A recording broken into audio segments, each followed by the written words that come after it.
எல்லாருக்கும் நமஸ்காரம். Welcome to yet another episode of chat with Chanakya. இன்றைக்கி நம்ம மீட் பண்ண போகிறவர் வந்து ஒரு ஆன்மீகவாதி, அதாவது பிரவச்சனகர்த்தா. நிறைய பிரவச்சனங்கள்லாம் பண்ணியிருக்கார். அண்டு இன்ட்ரெஸ்டிங்லி அவர் வந்து ஒரு கம்பெனியில் வேலை பண்ணிட்டு இருந்து அந்த கம்பெனியை விட்டுட்டு அதுக்கப்புறம் டோட்டலாக தன்னை வந்து இதிலேயே ஈடுபடுத்தின்னு இருக்கார். மயிலாப்பூரை சேர்ந்தவர். அண்ட் மயிலாப்பூரில் மகாபெரிவாளுக்காக ஒரு கோவில் கட்டியிருக்கார். அஃப்கோர்ஸ் மயிலாப்பூர் கோவில், அதுவும் மகாபெரிவாளுக்காக. ஸோ யாரை பற்றி பேசுகிறேன்னு உங்களுக்கெல்லாம் தெரிஞ்சிருக்கும். Yes, is none other than Sri Ganesh Sharma.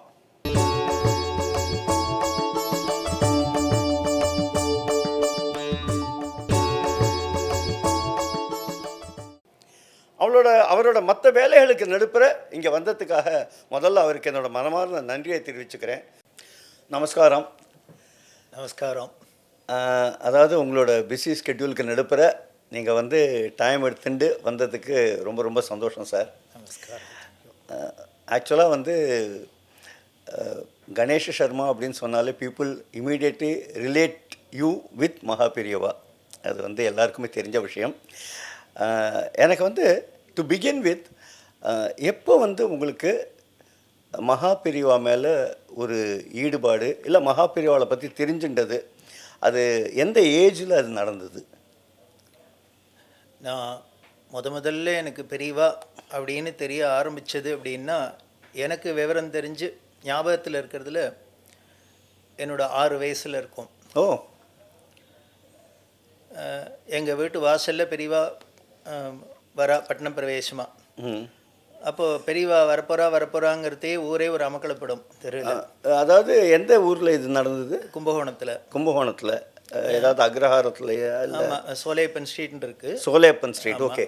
அங்கே வந்து 1962-63 அந்த சமயம். அப்போ பெரியவா வரப்போறா அப்படிங்கிறது ஊரே அமக்கலப்படும், தெருவே அமக்கலப்பட்டு இருக்கு. ஸோ அப்போ அந்த ஒரு 5-6 வயசு குழந்தையாக இருந்ததுனால என்னமோ நடக்க போகிறதே ஏதோ பார்க்க போகிறோம் அப்படிங்கிற ஒரு ஆர்வத்தில் எல்லோரும் ஒரே குமாளமாக இருந்தோம். அப்போ பெரியவா பல்லாக்கில் வீட்டு வாசலில் வரத்து எங்கள் தாத்தா எங்கள் அப்பா எல்லோரும் பூர்ணகுமம் கொடுத்து அந்த சீனெல்லாம் ஞாபகம் இருக்குது. ஏன்னா பெரியவா ஒரு இடத்துக்கு வரா அப்படின்னா வந்து சாதாரணமாக வந்துட்டு போகிறாப்புல இருக்காது. ஆமாம். ஒரு பெரிய அமக்களமாக பல்லாக்கில் பெரியவா உட்காந்து வருது, முன்னால் யானை வரும், ஒட்டகம் வரும், வந்து பெரிய ஒரு ராஜாங்கமே நகர்ந்து போகிறாப்புல தான் இருக்கும். ஸோ 1962-63லலாம் இந்த யானை ஒட்டகம்லாம் வந்துட்டு இருந்தது. அப்போ பல்லாக்கில் தான் வருவார். ஆமாம், எல்லாம் இருந்தது, எல்லாமே இருந்தது. Okay okay. வந்து அந்த பெரிஃபரல்ஸோடு தான் பெரியவா வெளியில் போவா. வந்து சாதாரணமாக சும்மா தனியாக ஓடி போயிட்டு வரதெல்லாம் கிடையாது. அந்த தோரணையோடு தான் இருக்கும், அந்த பீடாதிபதிங்கிற அந்த தோரணையோடு தான் இருப்பாள். அப்போது அந்த சீனெல்லாம் ஞாபகம் இருக்குது. ஆனால் எனக்கு பெரியவா முகம் அப்படிங்கிறத ஞாபகம் தெரியல. ஏன்னா அப்படி ரெஜிஸ்டர் ஆகிறதுக்கு அந்த வயசில் இல்லை. ஆனால் அந்த சீனெல்லாம் மட்டும் ஞாபகம் இருக்குது. அந்த வரப்போறான்னு மக்களை படுத்தினது, இந்த பல்லாக்கு வந்தது, யானை வந்தது, ஒட்டகம் வந்தது, இதெல்லாம் பார்த்தெல்லாம் இருக்குது. பெரியவாளை தவிர இது எல்லா முடிஞ்சும் ஞாபகம் இருக்குது, பெரியவா முகம் தான் ஞாபகம் இல்லை. அதுலேருந்து ஆரம்பம். அதுக்கப்புறம் இந்த கும்பகோணத்தில் இருந்ததுனால, இந்த கும்பகோணம் காஞ்சி மடத்துக்கும் ஒரு ரொம்ப நெருங்கின தொடர்பு இருந்ததுனால ட்ரெடிஷ்னலாகவே வீட்லேயே மடம் குரு அப்படின்னா பெரியவா, காஞ்சி மடம் அப்படிங்கிறது தான் அது. ஸோ அதனால அப்புறம் மடத்துக்கு போகிறது, அழிச்சுன்னு போவா, கூட போகிறதே அழிச்சுன்னு போவா. அதெல்லாம் அப்படியே பார்த்தது இந்த நிகழ்ச்சியெல்லாம் ஞாபகம் இருக்கே வழிய பெரியவாங்கிற முகம் வந்து ஓரளவுக்கு தான் ரெஜிஸ்டர் ஆகிருந்தது. ஸோ சார், இப்போ வந்து நீங்கள் சொன்னதை வச்சு அந்த வயசில் மற்றதெல்லாம் உங்களுக்கு நல்லா இது வரைக்கும் விஷுவலாக, பட் பெரியவாளோட இது ரெஜிஸ்டர் ஆகலை அப்படின்னு சொன்னேன். அண்ட் இப்போது உங்கள் அப்பா தாத்தா, தட் மீன்ஸ் அவள் எல்லாமே தேவர் ஆர்டர்ன் ஃபாலோவர்ஸ் ஆஃப் மகாபெரியவா. ஆமாம் ஆமாம். ட்ரெடிஷ்னலாகவே ஃபேமிலியில் வந்து தாத்தா அப்பா வீட்டில் எல்லாருமே வந்து குரு மடம் அப்படின்னா நம்ம காஞ்சி மடம் பெரியவா அப்படிங்கிறது தான் தெரியும் எனக்கு சின்ன வயசுலாம். ஓகே. வந்து அப்படி தான் ட்ரெடிஷ்னலாகவே அப்படி தான் மடத்தோட ஸோ அவளை பார்த்து உங்களுக்கும் அந்த ஒரு ஈடுபாடு ஏற்பட ஆரம்பிச்சது. ஆமாம், அவளும் அங்கே தான் அழிச்சுன்னு போயிருக்கிறதுனால. கரெக்ட். இப்போ இங்கேருந்து சின்னதாக ஃபாஸ்ட் ஃபார்வர்ட் பண்ணிவிட்டு இப்போ பெரியவா மகா பெரியவா வந்து விதேக முக்தி அடைஞ்ச போது நீங்கள் கூடவே இருந்தேன் இல்லையா? அந்த அந்த அனுபவம் எப்படி இருந்தது உங்களுக்கு? வந்து அந்த பெரியவா முக்தி அடையறதுக்கு முன்னாலாம் கொஞ்சம் ரொம்ப ரெஸ்ட்ரிக்டடாக இருக்கும் தரிசனம். வந்து ஸோ அதனால் அந்த தரிசனம்ங்கிறது ஃப்ரீக்வெண்ட்டாக எப்பொழுதும் போய் பார்க்குறாப்புல ஃப்ரீயாக பார்க்குறாப்புல இல்லாத கொஞ்சம் கொஞ்சமாக போயிடுது. ஸோ அதுவே நமக்கு ஒரு மென்டலி ஒரு பக்குவத்தை பெரியவா கொடுக்கறதுக்காக இப்படி பண்ணாலும் என்னமோ தெரியல. ஓகே. வந்து நான் அன்னைக்கு அந்த பர்டிகுலர் டேயில் நான் ஆஃபீஸில் இருந்தேன். எனக்கு மத்தியானம் லஞ்சும் போது என்னோடய கலீக் வந்து சொன்னார், டிவியில் நியூஸ் வந்திருக்கு, இது மாதிரி பெரியவா சித்தி ஆகிட்டா அப்படின்னு. பெரிய ஷாக் அது. உடனே எல்லாத்தையும் அப்படியே போட்டோம், நேராக கிளம்பி வீட்டுக்கு வந்துட்டு நேராக காஞ்சிபுரம் போயாச்சு. அன்றைக்கி சாயந்தரம் வரைக்கும் ஈஸியாக போக முடிகிறாப்புல இருந்தது. அதுக்கப்புறம் நைட்டு லேட் ஆக ஆக மறுநாளைக்கெல்லாம் வந்து ஒரு 5 கிலோமீட்டர்ஸ் 3 கிலோமீட்டர்ஸ் நடந்து தான் போகணுங்கிற அளவுக்கு டிராஃபிக்கெல்லாம் வெளியிலே நிறுத்தி அப்படி இருந்தது. ஓகே. ரொம்ப கூட்டமாக இருந்தது. நாங்கள் முன்னால் போயிட்டதுனால மடத்துக்குள்ளே உள்ளுக்குள்ளேயே இருந்துட்டோம். அன்றைக்கி இன்னொரு ஸ்பெஷாலிட்டி என்னென்னா, அன்றைக்கி அனுஷம் வேறு. ஸோ எப்பொழுதுமே அனுஷத்துக்கு நாங்கள் காஞ்சிபுரம் போவோம். அங்கே பிரதோஷ மாமாவத்தில் கலெக்டர் ஆஃபீஸ்கிட்ட பிரதோஷ மாமாவாக இருக்குது. அங்கே பெரியவாளுக்கு காத்தால ஹோமங்கள், சாயந்தரம் பெரியவா ஊர்வலம், பட ஊர்வலம்லாம் நடக்கும். வந்து ஆனால் பெரியவா அன்றைக்கி காத்தால இப்படி சித்தி ஆகிட்டா அப்படின்னா இதை எப்படி பண்ணுறது அப்படின்னு தெரில. ஆனால் பிரதோஷ மாமா அழக்கூடாது. நம்ம வீட்டில் இருக்கிற வயசானவா போனாப்புல பெரியவா இல்லை, அது பிரம்மஞானி. அதனால் போக்கும் வரவும் புடருமிலா புண்ணியனே அப்படின்னு ஞானிகள் வரதும் கிடையாது போகிறதும் கிடையாது. அந்த ஸ்தூல சரீரம் வராப்பில் தெரிகிறது போகிறாப்பில் தெரிகிறதே வழிய வந்து அதனால் அது சாஸ்வத வஸ்து. அதனால் இது அழக்கூடாது இருக்கக்கூடாது அப்படின்லாம் ரெஸ்ட்ரிக்ஷன். ஆனால் நம்மளால் பெரியவாளை அந்த ஒரு போஸில் பார்க்கறது கற்பனையே பண்ணி பார்க்கல. ஒரு ஆச்சரியம் என்னென்னா, பெரியவாளை விட ரொம்ப வயசானவாளுக்கு கூட பெரியவா சித்தியாகி அப்புறம் நம்ம இருப்போன்னே யாரும் நினைக்கல. என்னமோ பெரியவா பர்மனெண்ட்டாக இருக்க போகிறேன், நம்ம தான் பேட போகிறோம் முன்னால் அப்படிங்கிறாப்புல தான் இருந்தது. அது பல பேருக்கு ஷாக்கு. அங்கே அந்த எமோஷன்லாம் வந்து பார்த்துருந்தோம்னா ரொம்பவே ஆச்சரியமாக இருக்கும். எல்லாரும் வந்தா, ஏதோ ஹிந்துஸ் தானே இல்லை, ஓகே, பக்கத்தில் இருக்கிற மாஸ்க்லேருந்து அத்தனை முஸ்லீம்ஸு வந்து அந்த மதர் தெரசா அவளோட குரூப் எல்லாரும், இப்படி எல்லா மதத்தை சேர்ந்தவா எல்லாருமே வந்து வந்து பெரியவாளை கடைசியாக பார்க்கணும் அப்படின்னு. அப்போ பார்க்குறதே நமக்கு ரொம்பவே எமோஷனலாக இருந்தது. சே, நம்ம பார்த்த பெரியவா வேற, நம்ம ஒரு உருவத்தில் பார்த்த பெரியவா வேற. அவளோட எப்படி ஒரு அத்தனை ஜனங்கள்ட்டையும் அவர் உள்ளுக்குள்ளே போய் மனசில் பிடிச்சிருக்கார் அப்படின்னு ரொம்ப ஆச்சரியமாக இருந்தது. ஆனால் மாமாவுக்கு பயந்துன்னு அழாதான் இருந்தோம். நான் ஒவ்வொன்றையும் நடக்கிறதே பார்த்தா ரொம்ப இருக்கும். இன்னும் கொஞ்ச நேரத்தில் இந்த சரீரத்தை பார்க்க முடிய போகிறது இல்லையே அப்படின்னு. என்னதான் இருந்தாலும் ஸ்தூலமாக பார்க்குறதோட சந்தோஷம் தான். அவர் எப்பொழுதும் பர்மனெண்ட்டாக இருக்கிற அந்த பாவம்லாம் வசதி தான். நம்ம மனுஷ மனசுக்கு மனுஷ கண்ணுக்கு நேரை பார்த்து நேருக்கு நேர் பேசி இப்படி இருந்தால் தானே நமக்கு அது அந்த லிங்க்கு கிடைக்கிறது, இந்த இன்டிமெசி வருது. அதை மிஸ் பண்ணுறமே இனிமே அதுக்கப்புறம் சான்ஸே கிடையாது. அவர் எத்தனை அவதாரம் எடுத்தாலும் நாம் பிறந்து வர போகிறது தெரியாது, இது இப்படி பார்க்க போகிறோமா தெரியாது. ரொம்ப கஷ்டமான ஒரு சுச்சுவேஷனாக இருந்தது. அப்புறம் அத்தனை ஜனங்களையும் பார்த்துட்டு இன்னும் பெரியவா மேலே வந்து ஆசையும் பக்தியும் தான் ஜாஸ்தியாச்சு.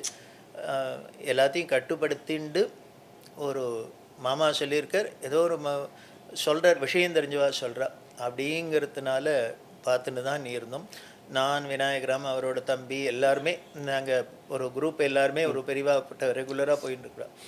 எல்லோரும் இருந்துன்னு எல்லாத்தையும் பார்த்து பெரியவாளை அது உள்ளுக்குள்ளே சமாதியில் வச்சு எல்லாம் பண்ணி இதுன்னுட்டு அப்புறம் பாலபெரியவா சொன்னால் எல்லோரும் ஏகாம்பரேஸ்வர் குளத்தில் கச்சபேஸ்வர் குளத்தில் போய் ஸ்நானம் பண்ணிட்டு வரணும் அப்படின்னு எல்லோரும் அது போய் அவிர்த ஸ்நானம் எல்லாம் பண்ணிட்டு தான் வந்தோம்.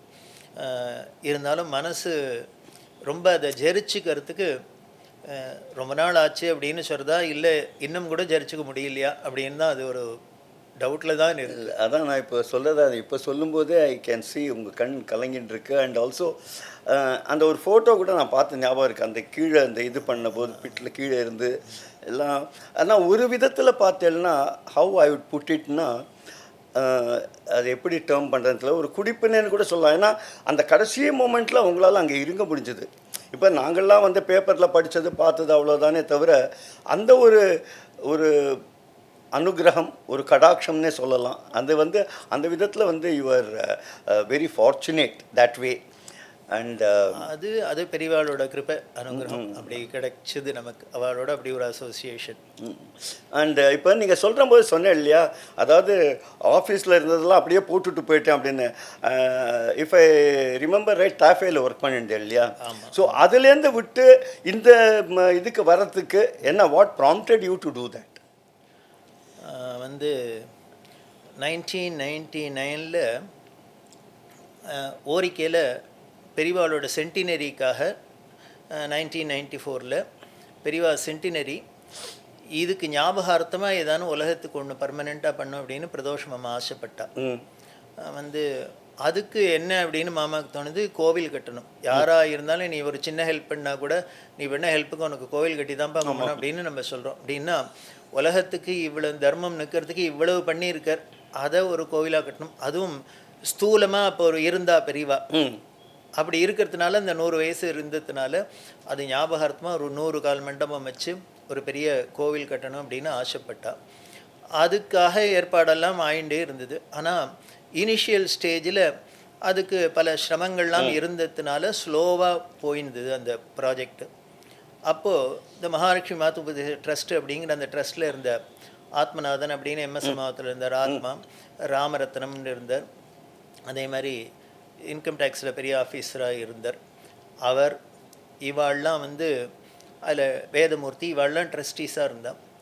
அப்போ அவள் என்ன பண்ணால், இந்த காலம் மாதிரி ஒரு சோஷியல் மீடியா இம்மீடியட்டாக உலகத்தில் ஸ்ப்ரெட் பண்ண முடியாத விஷயத்தை, அதனால் இதுக்கு இந்த கோவிலுக்கு டொனேஷன் வாங்கணும், இதுக்கு கைங்கரம் பண்ணணும்னா ஒவ்வொருத்தரையாக பார்த்து சொல்லணும்.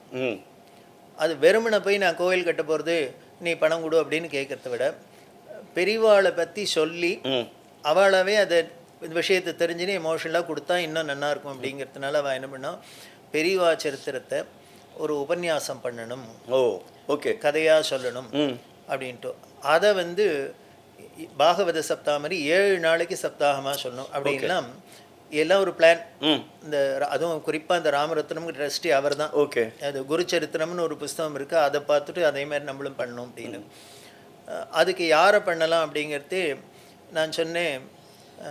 இதுக்கு ஸ்கிரிப்ட் எழுதணுன்னா எனக்கு தெரிஞ்சு பெரியவா விஷயத்தில் 2 அத்தாரிட்டி 2 பேர்.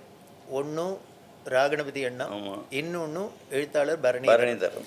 இவா 2 பேருக்குள்ளே யாரானும் பண்ணினா அது அப்புறம் யார் வேணால் வச்சுன்னு சொல்கிறது. ஒரு ஸ்கிரிப்ட் இருந்துருத்துனா அதை சொல்கிறது, ப்ரெசென்ட் பண்ணுறது யார் வேணால் பண்ணலாம் அப்படின்னு.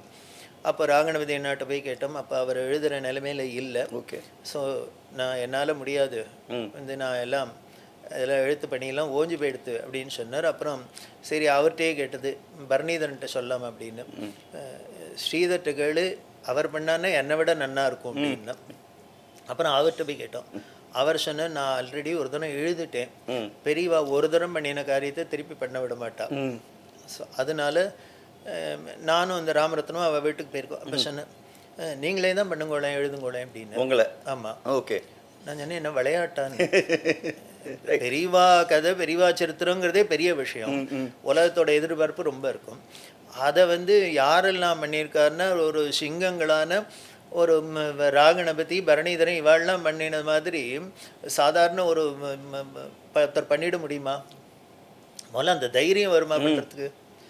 இல்லை இல்லை நீங்கள் பண்ணுங்கோ, நாங்கள்லாம் எப்படி வந்தோம், எப்படி தான் ஆரம்பித்தோம் வந்தோம், நீங்கள் என்ன பண்ணுங்கோ, ஒன்றும் வேண்டாம், வீட்டுக்கு வீடு போங்கோ, எல்லாருக்கும் ஒரு அனுபவம் இருக்குது பெரியவாள்கிட்ட தரிசனம் பண்ண, அதெல்லாம் கேளுங்கோ, அவளே எழுதி கொடுக்க முடிஞ்சா வாங்கிங்கோ, நிறையா பேருக்கு அது முடியாது, நீங்கள் அவள் சொல்கிறத கேட்டுங்கோ, நீங்கள் வீட்டில் வந்து அதை ஸ்கிரிப்டாக எழுதிட்டு ஒரு ஃபைலை போட்டு பெரியவாள்கிட்ட படத்துக்கு முன்னால் வச்சுருங்கோ, இப்படி பண்ணிகிட்டே வாங்கோ, தினம் ஒத்தட்டையான வாங்குறதுன்னு ஒரு சங்கல்பம் வச்சு இப்படி வச்சுட்டே இருந்தேன்னா அதுதான் பெரியவா சரித்திரம், பெரியவா பெருமை தானே வளரும்.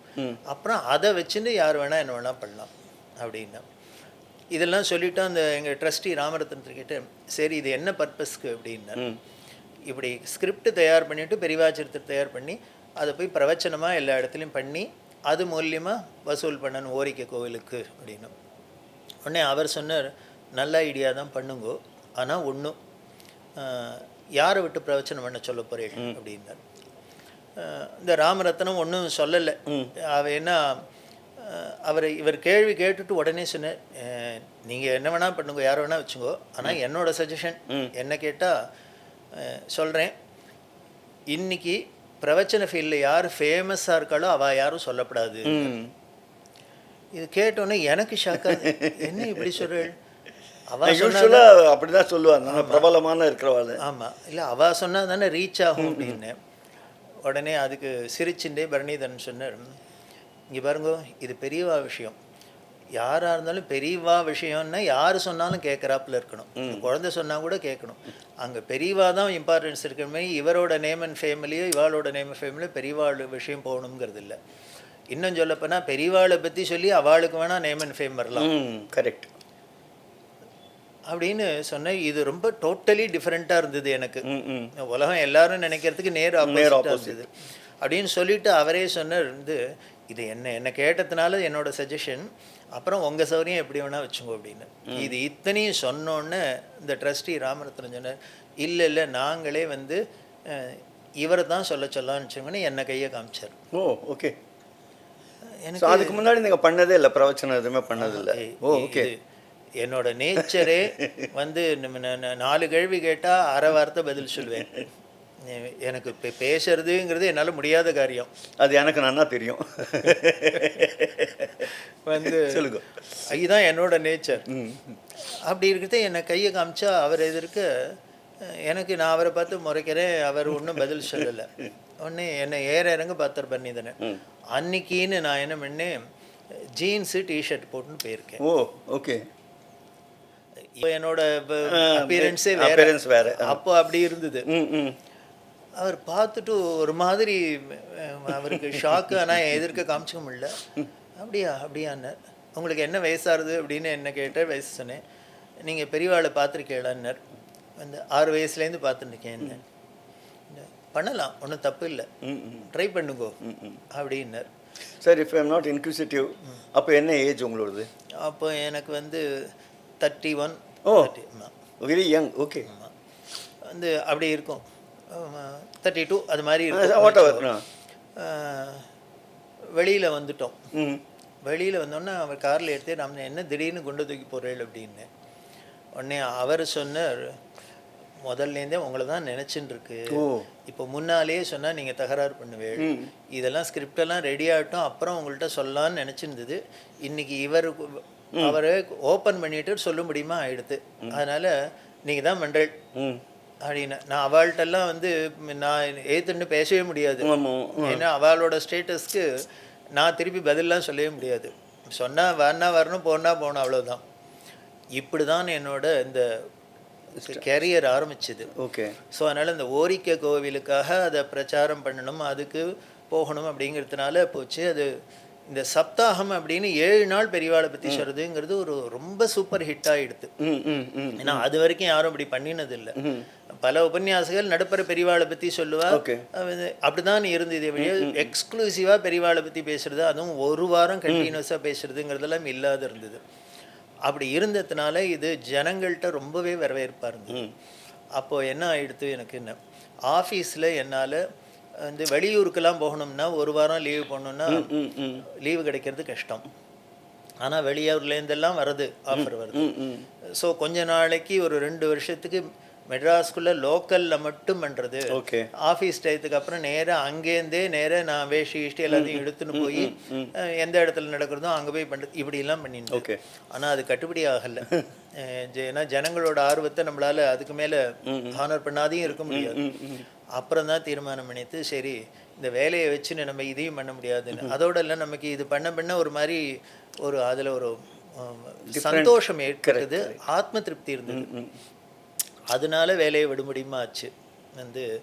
இதையும் பண்ணிட்டு அதையும் பண்ணிட்டுங்கிறது ஜஸ்டிஃபை பண்ண முடியாத ஒரு விஷயமா இருந்தது. நமக்கு இன்ட்ரெஸ்ட் என்னமோ முழுக்க இந்த பெரியவா ஆன்மீகம் இந்த இருந்ததுனால, கைங்கரியத்தில் இருந்ததுனால இதுதான் நின்றுடுத்து கடைசியில். இது எல்லாமே பெரியவா பண்ண மாஸ்டர் பிளான், அவ்வளவுதான். டெஃபினட்டாக. ஸோ இந்த TAFE then you quit the job and full time இதில் வர ஆரம்பிச்சேன். அண்ட் நிறைய பிரவச்சனம் பண்ணியிருக்கேன், எனக்கு தெரியும் அது. So at what point in time உங்களுக்கு சரி நம்மளும் மயிலையில் வந்து மகா பெரியவாளுக்காக ஒரு சன்னிதானம் கட்டணும் அப்படிங்கிற ஒரு ஐடியா எப்போ வந்தது?